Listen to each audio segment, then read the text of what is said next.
Cuando mi padre biológico me ofreció dinero para que callara sobre la violación de mi madre, supe que mi vida nunca volvería a ser la misma. En ese momento, parada en su lujosa oficina de caoba y mármol, con mis manos temblorosas sosteniendo las pruebas de todos sus crímenes, entendí que tenía el poder de destruir el imperio que había construido sobre la sangre y las lágrimas de mi gente. Pero también sabía que él tenía el poder de destruirme a mí. Me llamo Esperanza Morales, tengo 17 años, y hasta hace 3 días era invisible. Bueno, no completamente invisible, pero casi. Soy una joven mixteca de Oaxaca que vive en las colonias marginales de Polanco, trabajando como empleada doméstica en la mansión de los Herrera. Cada mañana tomo 2 camiones y un metro para llegar a Bosques de las Lomas, donde las casas valen más que todo lo que mi familia ganará en 10 generaciones. La señora Cristina Herrera me contrató hace 8 meses porque, según sus palabras, las muchachas indígenas son más humildes y no se meten en problemas. Qué irónico resulta eso ahora. Don Roberto Herrera, su esposo, es uno de los empresarios inmobiliarios más poderosos del país. Su hijo Sebastián estudia Derecho en el Tecnológico de Monterrey y sueña con cambiar el mundo. Su hija menor, Valeria, tiene 15 años y el mundo a sus pies. Mi rutina era siempre la misma. Llegaba a las 6 de la mañana, preparaba el desayuno con doña Carmen, la cocinera que ha trabajado ahí durante 20 años, limpiaba la casa de arriba abajo, servía las comidas, y me iba a las 8 de la noche, si tenía suerte. Los sábados trabajaba hasta muy tarde cuando hacían cenas o fiestas para sus amigos millonarios. Vivo con mi madre, Paloma, en un cuartito rentado en la colonia Buenos Aires. Ella está enferma del corazón y no puede trabajar. Yo soy quien mantiene a las 2 con los 3.500 pesos que me pagan a la semana.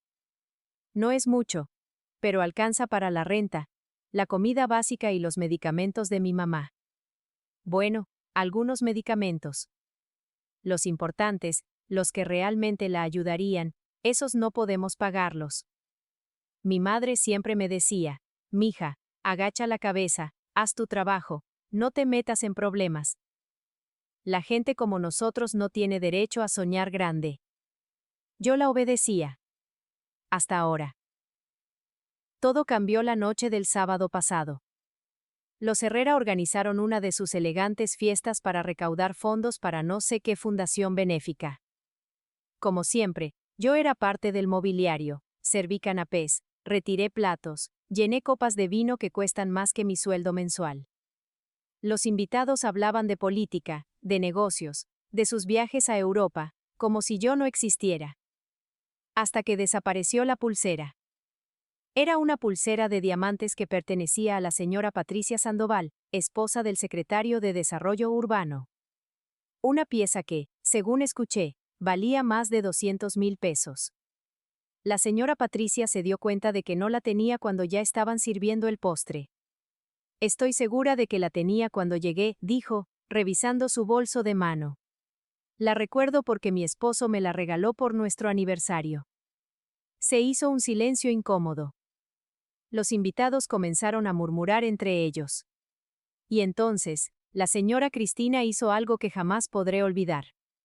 Esperanza, me gritó desde la sala, con esa voz que usaba cuando quería humillarme. Ven acá inmediatamente. Caminé hacia donde estaba, con el corazón latiéndome tan fuerte que pensé que todos podrían escucharlo. Sentí todas las miradas sobre mí, como si fuera un animal en exhibición. Esperanza, quiero que me enseñes tus bolsillos, dijo la señora Cristina, con una sonrisa que no llegaba a sus ojos fríos. Perdón, señora, pregunté, aunque había escuchado perfectamente. He dicho que me enseñes tus bolsillos. La pulsera de la señora Patricia ha desaparecido y tú eres la única que ha estado cerca de todas las invitadas. El mundo se me vino abajo. Sentí cómo la sangre se me subía a la cara, cómo las manos me empezaron a temblar. Señora, yo no he tomado nada. Yo jamás. No discutas conmigo, muchacha. Enséñame tus bolsillos ahora mismo. Recuerdo las caras de los invitados. Algunas mostraban curiosidad morbosa, otras incomodidad, pero ninguna compasión. Para ellos, yo era culpable antes de cualquier prueba. Una india pobre trabajando en una casa rica. La historia se escribía sola. Con las mejillas ardiendo de vergüenza, saqué mis bolsillos del mandil. Estaban vacíos, claro, pero eso no fue suficiente para la señora Cristina. Revisa su bolsa, le ordenó a su esposo. Don Roberto parecía incómodo, pero obedeció a su esposa. Abrió mi pequeña mochila donde traigo mi cambio de ropa, mi credencial del metro, y los 20 pesos que me quedaban para regresar a mi casa. Nada más. Cristina, no está aquí, dijo don Roberto, casi susurrando. Pero la señora Cristina no se dio por vencida. Seguramente ya la escondió en algún lado. Esta gente es muy astuta para estas cosas, conocen todas las mañas. Esta gente, esas dos palabras me partieron el alma. No era solo yo, era toda mi raza, toda mi cultura, toda mi historia reducida a esta gente. Los ladrones naturales, los indios mentirosos, los que no merecen confianza. En ese momento, la señora Patricia revisó su bolsa una vez más y encontró la pulsera en un compartimiento interno que no había revisado bien. ¡Ay, qué pena!, exclamó. Aquí estaba, se me había atorado con el cierre. El silencio fue ensordecedor. Todos miraron a la señora Cristina, esperando una disculpa, una palabra de arrepentimiento. Pero no llegó. Bueno, dijo, como si nada hubiera pasado, al final todo está en orden. Esperanza, puedes regresar a la cocina. Eso fue todo. Ni perdón, ni me equivoqué, ni siquiera un reconocimiento de que me había humillado injustamente frente a 20 personas. Para ella, yo seguía siendo invisible, y mi dignidad no valía ni una disculpa. Esa noche, mientras limpiaba la oficina de don Roberto, lloré por primera vez en meses. Lloré por la humillación, por la injusticia, por sentirme tan pequeña en un mundo que me veía como basura. Lloré pensando en mi madre, en cómo su hija había sido tratada como una criminal por el simple hecho de ser pobre e indígena. Fue mientras secaba mis lágrimas que pasó lo que cambiaría mi vida para siempre. Estaba limpiando el escritorio de don Roberto, un mueble antiguo de madera maciza que siempre me había llamado la atención por sus tallados elaborados. Mientras pasaba el plumero por los detalles, presioné sin querer una pequeña rosa tallada en el costado. Para mi sorpresa, se hundió como si fuera un botón. Escuché un clic mecánico, y una sección de la pared detrás del escritorio se abrió silenciosamente, revelando una caja fuerte empotrada. Mi corazón se aceleró. Sabía que no debería estar viendo esto, que debería alejarme inmediatamente, pero algo me mantuvo ahí parada, mirando esa caja fuerte abierta. Dentro había carpetas, documentos, fotografías y algunos objetos que no pude identificar desde dónde estaba. Mi conciencia me gritaba que me fuera, pero mi curiosidad era más fuerte. Después de lo que había pasado esa noche, después de ser humillada de esa manera, sentía que tenía derecho a saber qué secretos escondía la familia que me trataba como escoria. Me acerqué despacio, como si esperara que alguien fuera a saltar y atraparme. Las primeras carpetas contenían documentos legales, contratos de compraventa de terrenos, escrituras de propiedades, nombres que no reconocía, fechas que se remontaban a 25 años atrás, pero una carpeta me llamó la atención. En la portada decía Proyecto Oaxaca 1999-2000. Mi estado natal. Mi corazón comenzó a latir más fuerte. Abrí la carpeta y lo que vi me quitó el aire de los pulmones. Fotografías de comunidades indígenas. Mapas de terrenos. Y documentos que describían un plan sistemático para reubicar a las familias que vivían en tierras que la empresa de don Roberto quería desarrollar. Pero no se trataba de una reubicación voluntaria o justa. Se trataba de un despojo. Las fotografías mostraban bulldozers destruyendo casas, familias llorando mientras sacaban sus pertenencias, hombres uniformados que no reconocí pero que claramente estaban ahí para intimidar. Y en varias de esas fotos, reconocí lugares. Lugares que yo conocía. Lugares cerca de donde había nacido. Seguí revisando documentos, cada vez más horrorizada. Había escrituras falsificadas, sobornos documentados a funcionarios locales, y correspondencia entre don Roberto y sus socios discutiendo cómo deshacerse del problema indígena de la manera más eficiente. Pero lo que más me impactó fue una serie de documentos al final de la carpeta. Reportes médicos. Reportes de violaciones. Y ahí, en una hoja amarillenta, vi el nombre de mi madre. Paloma Morales, 15 años, agresión sexual, atendida en el Hospital Civil de Oaxaca el 23 de marzo del 2000. Se me cayó el documento de las manos. Las piernas me temblaron tanto que tuve que apoyarme en el escritorio para no caerme. Mi madre tenía 15 años cuando yo nací. Nunca me había dicho quién era mi padre, solo que se había ido antes de que naciera, y que era mejor no hablar de eso. Con las manos temblando, recogí el documento y seguí leyendo. Había una declaración de mi madre, escrita con letra temblorosa, describiendo cómo el patrón Roberto la había violado cuando ella fue a la oficina de la empresa a preguntar sobre la reubicación de su familia. Seguí buscando en los documentos, aunque ya no quería ver más. Y entonces encontré algo que me partió el alma en dos: mi acta de nacimiento. Una copia que decía claramente padre, Roberto Herrera Mendoza. Roberto Herrera. Mi patrón. El hombre que me pagaba para limpiar su casa, para servirle la comida, para ser invisible en su mundo perfecto. Mi padre. El hombre que había violado a mi madre cuando era apenas una adolescente. El hombre que había destruido la vida de mi familia y de cientos de familias más para construir su imperio. El hombre cuya esposa me había humillado esa misma noche, llamándome ladrona frente a sus amigos millonarios. No sé cuánto tiempo me quedé ahí parada, sosteniendo mi acta de nacimiento con manos temblorosas. Podrían haber sido minutos u horas. El mundo se había detenido a mi alrededor, y lo único que existía era ese papel que decía la verdad más horrible que podía imaginar. Escuché pasos en el pasillo y rápidamente cerré la caja fuerte, guardé los documentos que había tomado en mi mochila, y seguí limpiando como si nada hubiera pasado. Don Roberto entró a la oficina unos minutos después. ¿Ya casi terminas, Esperanza?, me preguntó, con esa voz amable que siempre usaba conmigo. La voz que ahora sabía era la misma que había usado para convencer a mi madre de entrar a su oficina hace 18 años. Sí, señor, ya mero, respondí, sin mirarlo a los ojos. Bien, bien. Oye, lamento lo que pasó hoy en la noche con mi esposa. Ya sabes cómo es Cristina cuando se pone nerviosa. Me quedé callada. ¿Qué podía decir? Que no se preocupara, que estaba acostumbrada a que me humillaran. Que entendía que para su familia yo no era más que un mueble que a veces se movía. Te voy a dar un bonito extra esta semana, continuó, para que veas que te apreciamos. Dinero. Su solución para todo.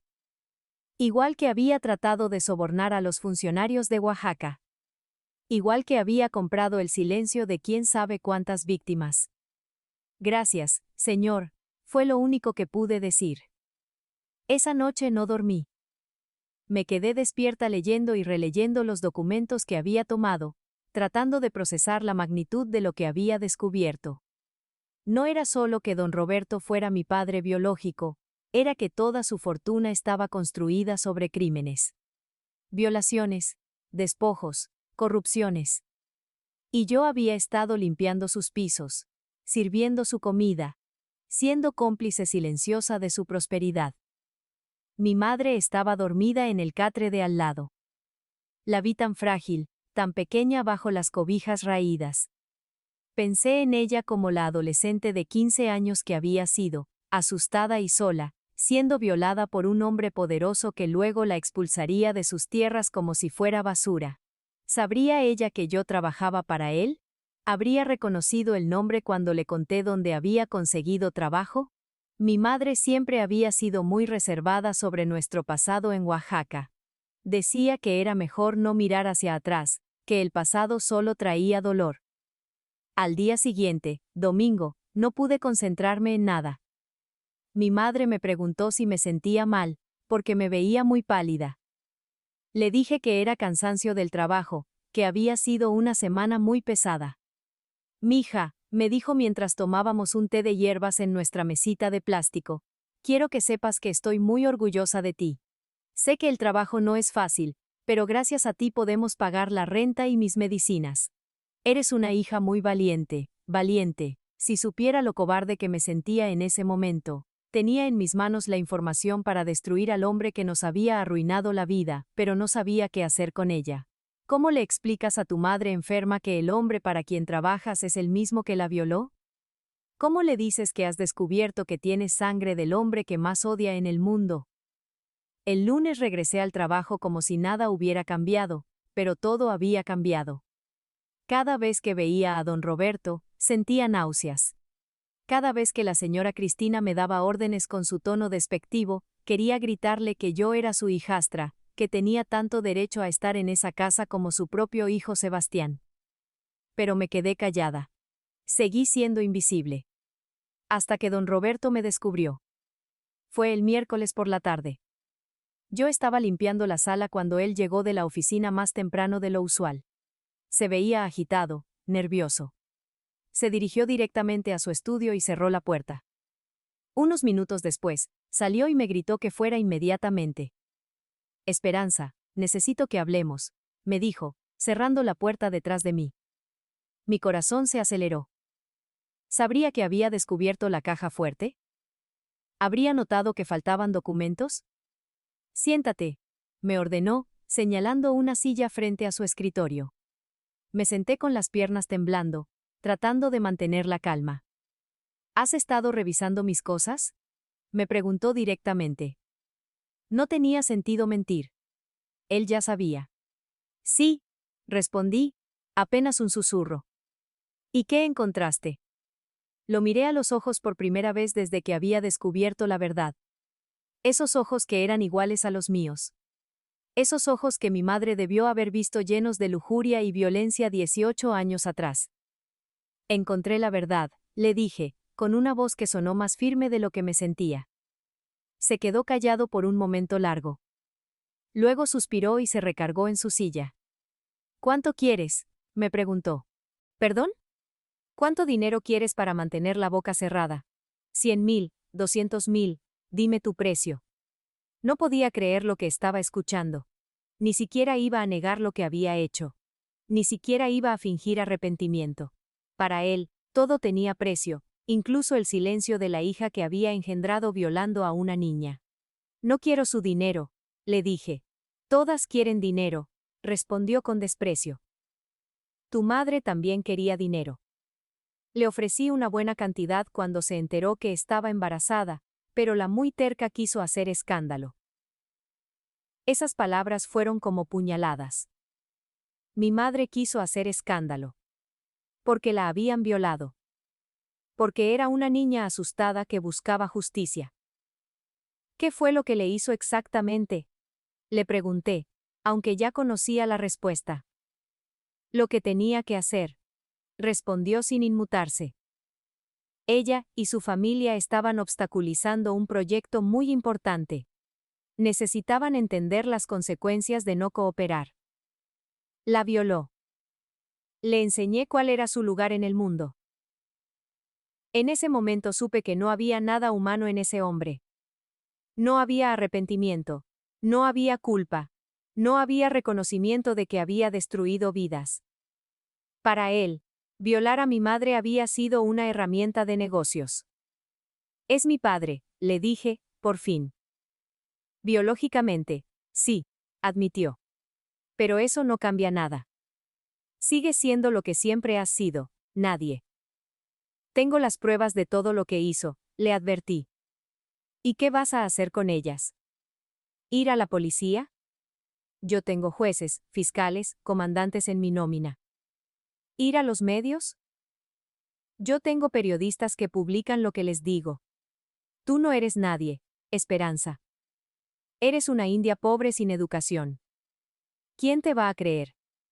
Tenía razón. Y ambos lo sabíamos.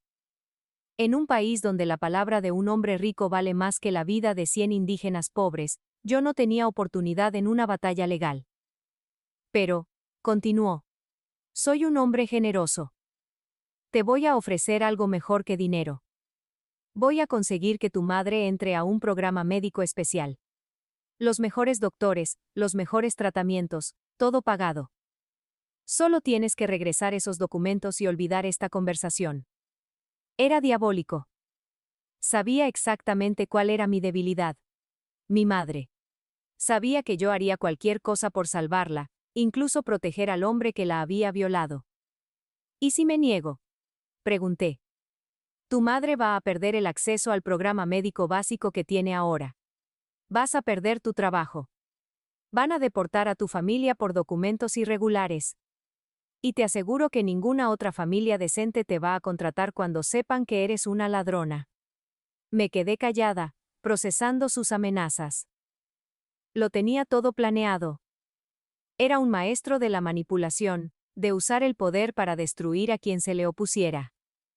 Piénsalo bien, Esperanza, me dijo, levantándose de su silla. Tienes hasta mañana para decidir.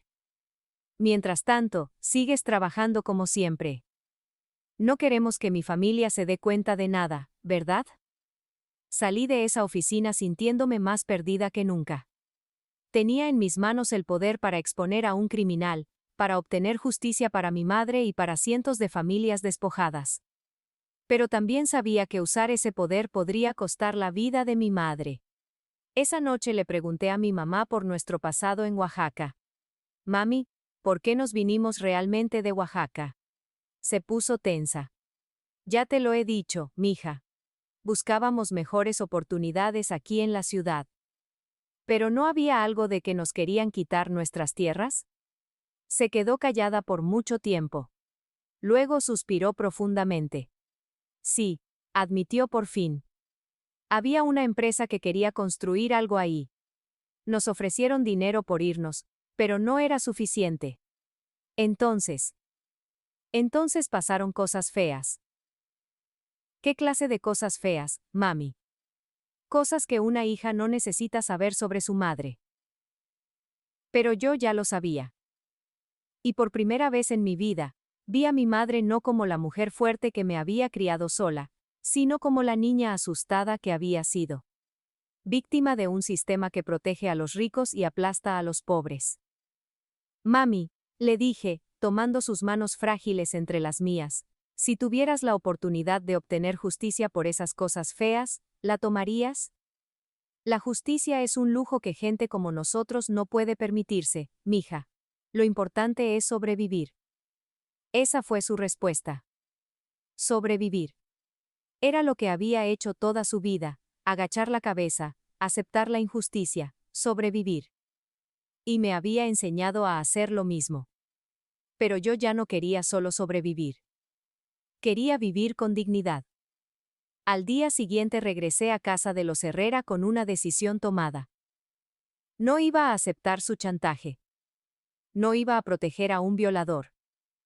No iba a ser cómplice del sistema que nos había aplastado durante generaciones. Don Roberto me esperaba en su oficina. ¿Ya decidiste?, me preguntó. Sí, le respondí. No voy a guardar silencio. Su cara se endureció.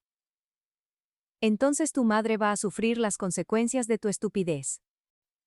Mi madre ya sufrió las consecuencias de sus crímenes, le respondí. Ahora le toca sufrir a usted. Me fui de esa casa sabiendo que probablemente no volvería jamás. Sabiendo que había firmado mi sentencia de desempleo, que había puesto en peligro la salud de mi madre, que me había declarado en guerra contra un enemigo infinitamente más poderoso que yo. Pero por primera vez en mi vida, me sentía libre. Esa misma tarde busqué a doña Carmen en el mercado donde sabía que compraba los ingredientes para la familia. Necesitaba hablar con alguien que conociera a los Herrera desde hace años, alguien que hubiera visto cosas. Doña Carmen, le dije cuando la encontré eligiendo tomates, necesito platicarle algo muy importante. Me miró extrañada. En todos los meses que habíamos trabajado juntas, nunca habíamos tenido una conversación fuera del trabajo. ¿Qué pasó, mija? ¿Por qué no viniste hoy al trabajo? Porque ya no trabajo ahí, le dije. Y necesito que me ayude. Nos fuimos a una pequeña fonda cerca del mercado. Ahí, entre el ruido de las conversaciones y el olor a guisados caseros, le conté todo. Le mostré los documentos, le expliqué quién era realmente don Roberto, le dije lo que había descubierto sobre mi madre. Doña Carmen escuchó en silencio, con los ojos cada vez más abiertos. Cuando terminé de hablar, se quedó callada por un largo rato. «Ay, mija», me dijo finalmente, «ya sabía yo que algún día esto iba a salir». «¿Usted ya sabía?» Sabía que don Roberto tenía secretos oscuros. En 20 años trabajando para esa familia, una ve cosas. Conversaciones telefónicas, documentos que se quedan sobre la mesa, visitas raras a todas horas. ¿Y nunca dijo nada? ¿A quién le iba a decir? ¿Quién me iba a creer? Yo soy igual que tú, mija. Una mujer pobre trabajando para gente rica. Nuestra palabra no vale nada. Se inclinó hacia mí y bajó la voz. Pero hay algo que no sabes, me dijo. Algo que don Roberto no sabe que yo sé. Mi corazón se aceleró. ¿Qué cosa? Yo no soy solo la cocinera de los Herrera, me confesó. Yo soy Carmen Morales. Tu tía abuela. La hermana de tu bisabuela Esperanza, la que te dio su nombre. El mundo se me volvió a caer encima. ¿Qué está diciendo? Cuando tu madre se vino de Oaxaca, yo ya estaba trabajando aquí. Ella me contactó, me pidió ayuda. Yo la ayudé a conseguir un lugar donde vivir, pero no podía hacer más sin levantar sospechas. Don Roberto nunca supo la conexión familiar. ¿Por qué nunca me lo dijo? Porque tu madre me pidió que no lo hiciera. Tenía miedo de que don Roberto se diera cuenta y nos hiciera daño. Pero he estado cuidándote desde el primer día que llegaste a trabajar, mija. ¿Crees que fue casualidad que te contrataran? No podía procesarlo. La mujer que había sido como una segunda madre para mí en ese trabajo era realmente mi familia. La mujer que me había enseñado a cocinar, que me había consolado cuando la señora Cristina me regañaba, que siempre me guardaba las mejores porciones de comida. Doña Carmen, tía Carmen, le dije, ¿me va a ayudar? Mija, llevo 20 años esperando este momento. Llevo 20 años guardando información, documentos, grabaciones. Don Roberto cree que las empleadas domésticas somos mudas y ciegas, pero nosotras vemos todo. Se levantó de la mesa y me dijo, «Vente conmigo. Tengo algo que enseñarte». La seguí a su casa, un pequeño departamento en la colonia Doctores. Ahí, detrás de una fotografía de la Virgen de Guadalupe, tenía una caja de zapatos llena de papeles. «Mira», me dijo, sacando documentos. Copias de contratos, grabaciones de conversaciones telefónicas, fotografías de reuniones sospechosas. Todo lo que he podido recolectar en 20 años. Había grabaciones de don Roberto hablando con funcionarios sobre sobornos. Fotografías de maletas llenas de dinero. Copias de documentos que probaban no solo el despojo de tierras en Oaxaca, sino operaciones similares en otros estados. ¿Cómo consiguió todo esto? Cuando eres invisible para los patrones, puedes estar en todos lados sin que se den cuenta. Una grabadora pequeña en el delantal mientras limpio la oficina. Una cámara en el teléfono cuando veo papeles sobre la mesa. Paciencia, mija. Mucha paciencia. ¿Por qué no hizo nada antes? Porque necesitaba el momento perfecto.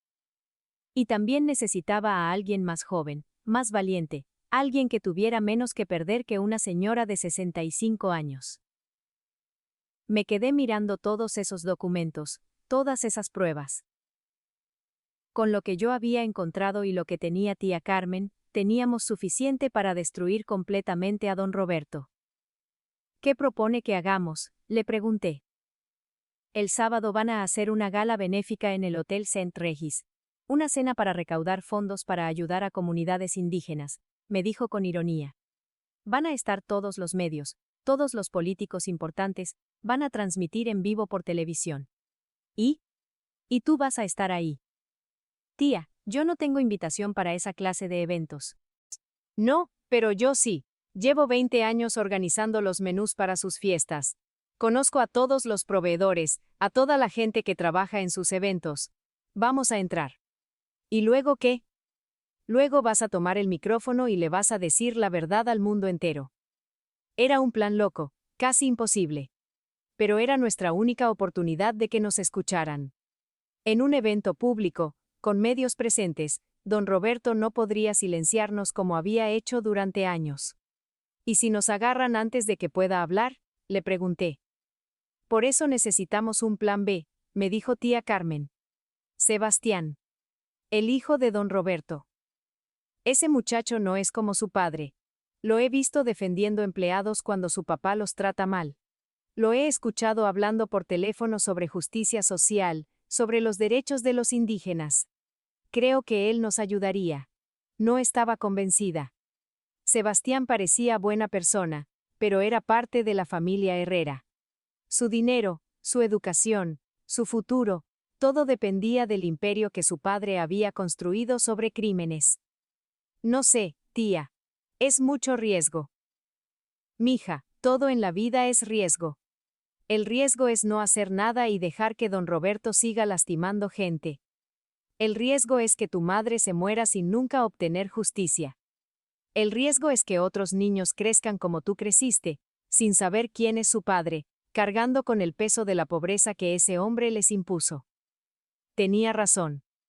Ya no se trataba solo de mi madre y de mí. Se trataba de todas las familias que habían sido despojadas, de todas las mujeres que habían sido violadas, de todos los que seguían sufriendo mientras don Roberto vivía en su mansión construida con sangre. Está bien, le dije. Hagámoslo. Los siguientes días fueron de preparación intensa. Tía Carmen me consiguió un uniforme de mesera del hotel y me explicó cómo moverme por el lugar sin levantar sospechas. Memorizamos los nombres de todos los invitados importantes, practicamos mi discurso una y otra vez hasta que me lo supe de memoria. También hablé con mi madre. No le dije toda la verdad, pero le expliqué que había una oportunidad de obtener justicia por lo que nos habían hecho en Oaxaca. Mija, me dijo, si vas a hacer algo peligroso, mejor déjalo así. Ya hemos sufrido suficiente. Mamá, ¿usted no quiere que el hombre que le hizo daño pague por lo que hizo? Se quedó callada por mucho tiempo. Luego me agarró las manos. Claro que quiero justicia, mija. Pero no quiero perderte. Tú eres lo único bueno que salió de toda esa pesadilla. No me va a perder, mamá, pero necesito hacer esto, por usted, por mí, por todas las familias que pasaron por lo mismo. El viernes por la noche, tía Carmen me trajo noticias inesperadas. Hablé con Sebastián, me dijo. ¿Qué? ¿Cómo? Lo busqué cuando salía de la universidad. Le dije que era muy importante, que tenía información sobre algo que su padre había hecho. ¿Y qué le dijo? Al principio no me quería escuchar. Pero cuando le mencioné Oaxaca y los despojos de tierras, se puso muy serio. Me dijo que él había estado investigando algunas inconsistencias en los negocios de su padre. ¿Qué clase de inconsistencias?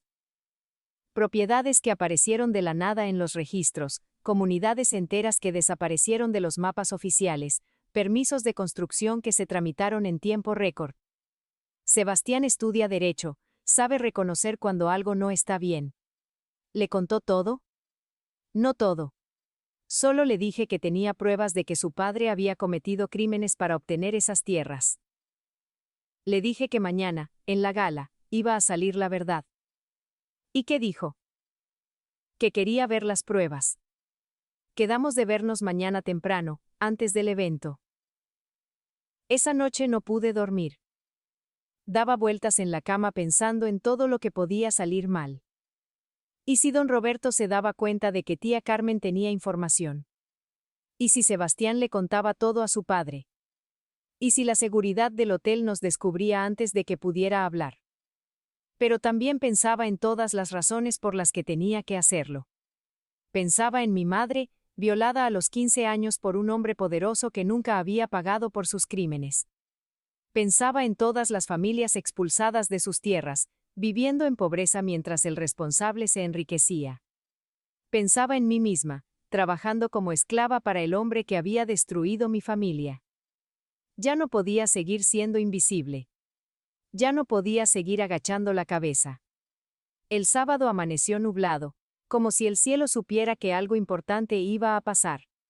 Me levanté temprano, me bañé con el jabón que habíamos ahorrado para ocasiones especiales, y me puse mi mejor ropa para ir a encontrarme con tía Carmen. A las 9 de la mañana nos vimos en un café cerca del Hotel Saint Regis. Sebastián ya estaba ahí, esperándonos. Se veía nervioso, preocupado. Buenos días, señora Carmen, me saludó educadamente. Usted debe ser Esperanza. Sí, soy yo, le respondí, todavía desconfiando. Carmen me contó algunas cosas anoche, pero quiero escuchar toda la historia de su boca, me dijo. Durante la siguiente hora, le conté todo.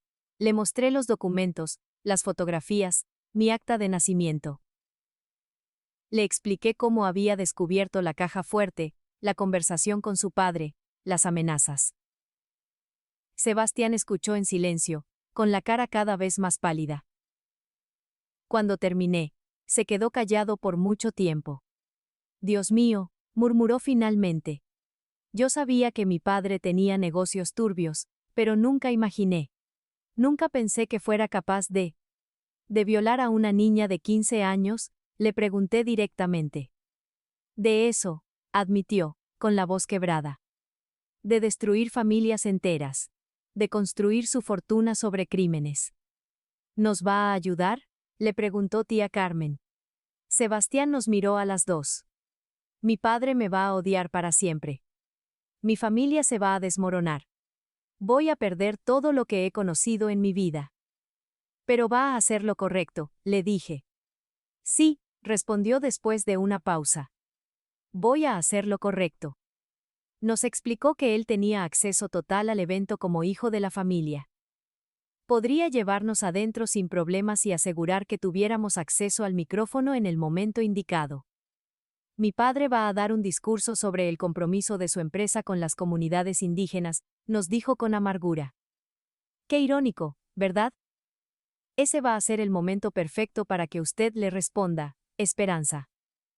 ¿Y usted qué va a hacer? Voy a estar ahí para apoyarla. Cuando mi padre trate de detenerla, voy a confirmarlo todo. Voy a decirle al mundo que su propio hijo sabe que es un criminal. Pasamos el resto de la mañana repasando el plan. Tía Carmen y yo entraríamos como personal de servicio. Sebastián nos guiaría discretamente hasta donde necesitáramos estar. En el momento indicado, yo tomaría el micrófono y diría la verdad. Por la tarde, nos dirigimos al hotel. Era un lugar impresionante, con pisos de mármol, techos altísimos y candelabros de cristal que probablemente costaban más que todo lo que mi familia había ganado en su vida. El salón donde se llevaría a cabo la gala era enorme. Había mesas para 200 personas, todas decoradas con flores exóticas y vajillas de plata. En el frente había un escenario con un pódium donde don Roberto daría su discurso. Ahí es donde va a hablar mi padre, me señaló Sebastián. Y ahí es donde usted le va a responder. Mientras ayudaba a tía Carmen con los preparativos de la cena, vi llegar a los invitados. Políticos, empresarios, artistas, todas las personas más poderosas del país. Personas que podrían cambiar las cosas si supieran la verdad. También vi llegar a la familia Herrera. Don Roberto llegó en su Mercedes-Benz, vestido con un smoking perfecto, sonriendo y saludando a todos como el filántropo exitoso que pretendía ser. La señora Cristina llevaba un vestido que probablemente costaba más que mi sueldo de un año, y joyas que brillaban bajo las luces del hotel. Los vi acomodarse en la mesa principal, riendo y conversando con otros millonarios. Para ellos, esta era una noche más de diversión elegante, una oportunidad de sentirse bien consigo mismos por ayudar a los pobres, mientras disfrutaban de vino francés y caviar. Pero para mí, esta era la noche que cambiaría mi vida para siempre. La cena transcurrió normalmente. Yo serví platos, llené copas, me mantuve invisible como había aprendido a hacer. Pero esta vez era diferente. Esta vez, mi invisibilidad era una estrategia, no una imposición. Finalmente llegó el momento de los discursos. Varios invitados hablaron sobre la importancia de apoyar a las comunidades indígenas, sobre la responsabilidad social de las empresas, sobre la necesidad de justicia social en México. Palabras bonitas. Discursos perfectos. Pero vacíos, porque ninguno de ellos realmente entendía lo que significaba ser despojado, humillado, violado. Luego don Roberto subió al podium. Buenas noches, estimados amigos, comenzó con su voz segura y encantadora. Estamos aquí esta noche para celebrar nuestro compromiso con las comunidades más vulnerables de nuestro país. Aplausos. Sonrisas. Complicidad de clase. Como empresario mexicano, entiendo la importancia de retribuir a la sociedad que me ha dado tanto. Mi empresa ha trabajado durante décadas para generar oportunidades de desarrollo en zonas marginadas, especialmente en estados como Oaxaca, donde las comunidades indígenas necesitan nuestro apoyo. Me dieron ganas de vomitar. Ahí estaba, hablando de generar oportunidades y apoyar comunidades, cuando en realidad había violado, robado y destruido. Por eso me enorgullece anunciar que nuestra fundación destinará 10 millones de pesos para la construcción de escuelas y centros de salud en comunidades oaxaqueñas. Más aplausos. Más sonrisas. Dinero manchado de sangre presentado como caridad. Porque creo firmemente que todos los mexicanos, sin importar su origen étnico o su situación económica, merecen las mismas oportunidades. Ya no pude más, me levanté de donde estaba, caminé hacia el escenario, y tomé el micrófono de las manos de don Roberto. Disculpen, dije, con el corazón latiéndome tan fuerte que pensé que iba a explotar. Mi nombre es Esperanza Morales, y tengo algo que decirles sobre este hombre. El silencio en el salón fue total. 200 personas me miraban, confundidas, esperando que alguien me detuviera. Don Roberto me miraba con odio y terror en los ojos. Este hombre, continué, señalándolo. Roberto Herrera, construyó su fortuna despojando ilegalmente de sus tierras a comunidades indígenas de Oaxaca. Tengo las pruebas. Murmullos en el salón.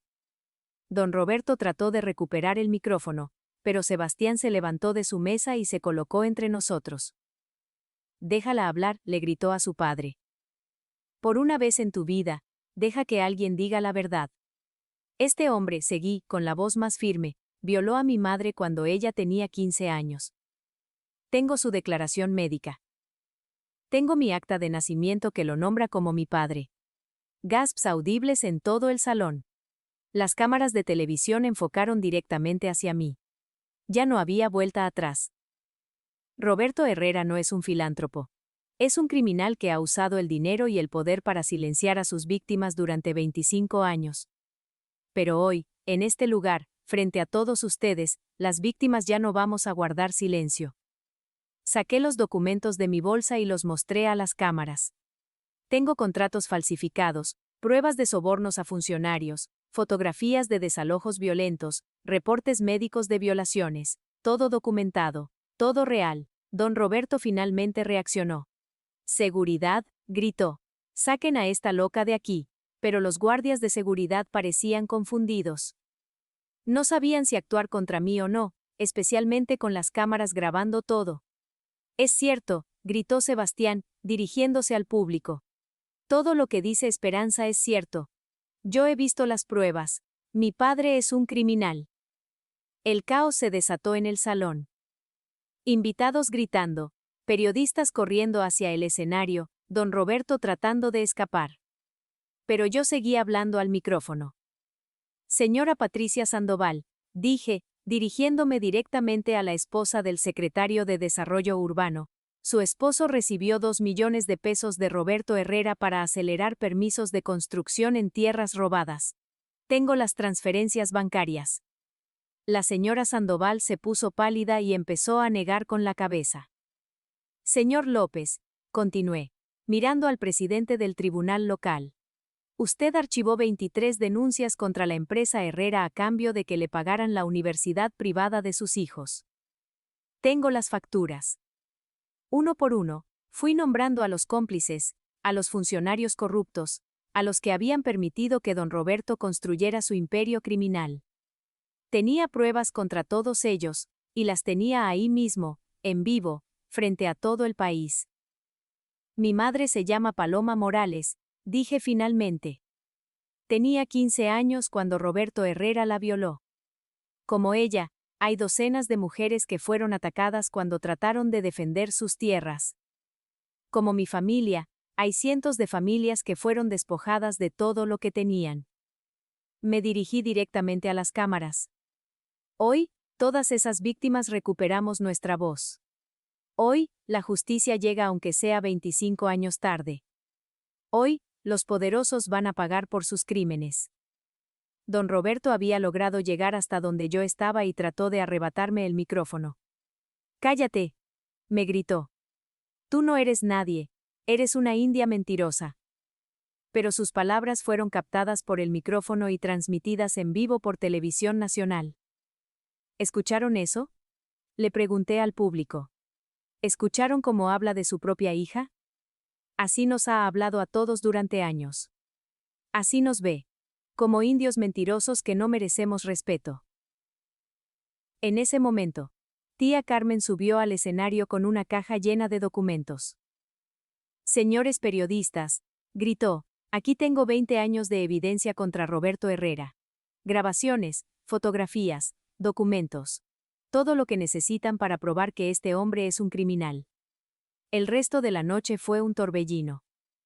Periodistas entrevistándome, policías llegando al hotel, don Roberto siendo arrestado frente a las cámaras, la señora Cristina llorando y gritando que era todo mentira. Funcionarios corruptos tratando de escapar del hotel. Pero lo que más recuerdo es la cara de Sebastián cuando se acercó a mí después de que todo terminó. «Perdón», me dijo, con lágrimas en los ojos. «Perdón por todo lo que mi familia te hizo, perdón por no darme cuenta antes». «No es su culpa», le respondí. «Usted hizo lo correcto al final». «¿Qué va a pasar ahora?», me preguntó. «Ahora va a empezar la justicia», le dije. Y tenía razón. Los siguientes meses fueron intensos. Juicios, investigaciones, medios de comunicación siguiendo cada desarrollo del caso. Don Roberto fue condenado a 20 años de prisión por violación, despojo, corrupción y fraude. Docenas de funcionarios corruptos perdieron sus puestos y fueron procesados. Las tierras fueron devueltas legalmente a las comunidades despojadas. Mi madre y yo regresamos a Oaxaca para reclamar la pequeña parcela que había pertenecido a nuestros ancestros durante generaciones. Con la indemnización que recibimos del gobierno y la herencia legal que me correspondía como hija de Roberto Herrera, creé la Fundación Esperanza Morales para la defensa de los derechos de trabajadoras domésticas y comunidades indígenas. Sebastián renunció a su herencia familiar y se unió a la fundación como abogado voluntario. Juntos hemos ayudado a docenas de familias a recuperar sus tierras y a trabajadoras domésticas a denunciar abusos. Tía Carmen ahora dirige nuestros programas de capacitación para empleadas domésticas, enseñándoles sus derechos y cómo defenderse de patrones abusivos. Mi madre se recuperó completamente de su enfermedad del corazón con los mejores tratamientos médicos. Pero más importante que eso, se recuperó de las heridas emocionales que había cargado durante 25 años. Ver a su violador en prisión le dio una paz que nunca pensé que podría tener. La mansión de los Herrera fue vendida para pagar las indemnizaciones a las víctimas. La señora Cristina tuvo que buscar trabajo por primera vez en su vida. La ironía es que ahora trabaja como empleada en una tienda departamental, ganando el salario mínimo que siempre despreció cuando se lo pagaba a otras mujeres. Hace un mes regresé a esa mansión, pero esta vez como propietaria. La compré en la subasta judicial para convertirla en un refugio para mujeres víctimas de violencia doméstica. Donde antes había lujo construido sobre crímenes, ahora hay esperanza construida sobre justicia. Recorrí las habitaciones donde había trabajado como esclava invisible. Vi la oficina donde descubrí los secretos que cambiarían mi vida. Vi la cocina donde tía Carmen me enseñó que el amor familiar puede sobrevivir décadas de separación. Pero lo que más me impactó fue verme en el espejo del baño donde solía llorar en silencio después de las humillaciones de la señora Cristina. Ya no era la niña asustada que agachaba la cabeza y aceptaba los abusos. Era una mujer fuerte que había encontrado su voz y la había usado para cambiar el mundo. Ayer recibí una carta de una joven zapoteca de Juchitán que trabaja como empleada doméstica en Guadalajara. Me contaba que su patrona la humillaba constantemente, la hacía trabajar 14 horas diarias, y le pagaba menos del salario mínimo. Pero después de ver mi historia en las noticias, había encontrado el valor para denunciar los abusos y buscar ayuda. Usted me enseñó que nosotras también merecemos respeto, me escribió. Que ser indígena y pobre no significa que tengamos que aceptar ser tratadas como basura. Esas son las cartas que me recuerdan por qué valió la pena arriesgar todo aquella noche en el Hotel Saint Regis. No fue solo por obtener justicia para mi madre y para mí. Fue por cambiar la historia para todas las mujeres que vendrán después. Porque ya no somos invisibles. Ya no agachamos la cabeza. Ya no aceptamos que nos traten como si no fuéramos humanas. Hoy, mientras escribo estas líneas en mi oficina de la Fundación, con fotografías de todas las familias que hemos ayudado colgadas en las paredes, puedo decir que mi nombre es Esperanza Morales, tengo 19 años, y ya no soy nadie. Soy alguien. Soy la voz de las que no tienen voz. Soy la prueba de que la justicia, aunque tarde, siempre llega. Y si hay una joven leyendo esto que está pasando por lo que yo pasé, que está siendo humillada, abusada, tratada como invisible, quiero que sepa algo. Tú también tienes poder. Tú también tienes valor. Tú también mereces respeto y dignidad. No agaches la cabeza. No aceptes los abusos.